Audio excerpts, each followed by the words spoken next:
मोहम्मद जैसी जो सूफी संत थे वो भारत में आए और भारत में आकर के उन्होंने हिंदू घरों की कहानियों को लेकर के अपनी साहित्य रचना करी।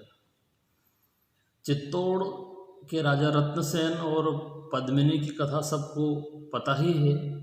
राजा रत्नसेन और पद्मिनी को ही पात्र बना करके इन्होंने काव्य लिखा, पद्मावत लिखा, जो पद्मावत मध्यकाल का प्रसिद्ध काव्य बन गया। और चूँकि यह एक ऐसा काव्य है जो लौकिक के साथ साथ अलौकिक वर्णन इसमें पाया जाता है, इसलिए राजा रत्नसेन को आधार बनाकर लिखा है कि राजा रत्नसेन चित्तौड़ के राजा थे और वे एकदम समृद्ध और सुशासन कर रहे थे। ऐसे में अचानक उनका एक तोता था, वह कहीं दूर किसी सुदूर देश में गया और वापस आकर के उन्होंने कहा कि हे महाराज, मैं एक इतनी सुंदर कन्या को देख कर आया हूँ जो आप देख करके हैरान हो जाएंगे। जब तोते ने उस दूर देश की राजकुमारी के बारे में राजा को बताया कि एक ऐसी पद्मावती नामक मैं राजकुमारी को देख करके आया हूँ, सिंगल देश की राजकुमारी जो बहुत सुंदर है। राजा को अपने पत्नी पर अत्यधिक अभिमान था कि मेरी पत्नी बहुत सुंदर है, नागमती जैसी कोई सुंदरी हो ही नहीं सकती। तोते ने कहा कि क्या मैं उसके बारे में बताऊं क्या?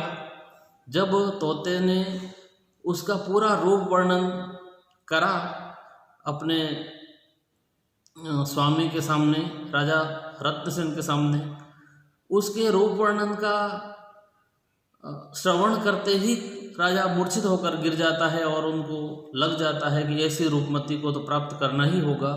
और उस राजकुमारी को प्राप्त करने के लिए वह अपना राज्य और सब कुछ त्याग करके उसकी खोज में निकल जाता है और वह अपने उस एक ही लक्ष्य को लेकर के घूमते घूमते घूमते सिंगल देश पहुंच जाता है और सिंगल देश को देख करके वह हैरान हो जाता है और बड़ी कठिनाई और सारी बाधाएं पार करते हुए अंतिम में वह पद्मावती तक पहुंच ही जाता है और पद्मावती को प्राप्त कर लेता है।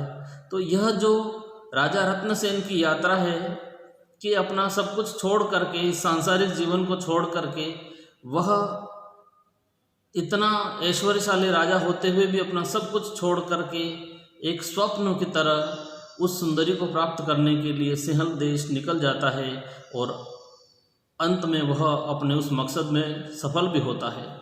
यह एक ऐसी लौकिक कथा है।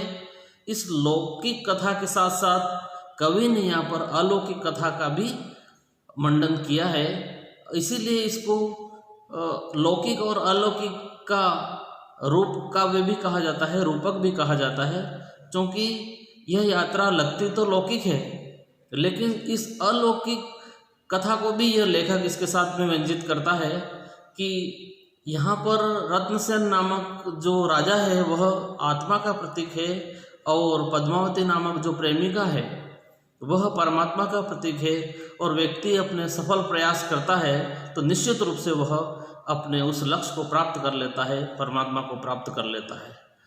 इस तरह से यह एक इतना सुंदर काव्य है जिसमें राजा रत्नसेन आत्मा का प्रतीक बन करके पद्मावती रूपी उस प्रेमिका रूपी परमेश्वर को प्राप्त कर लेता है।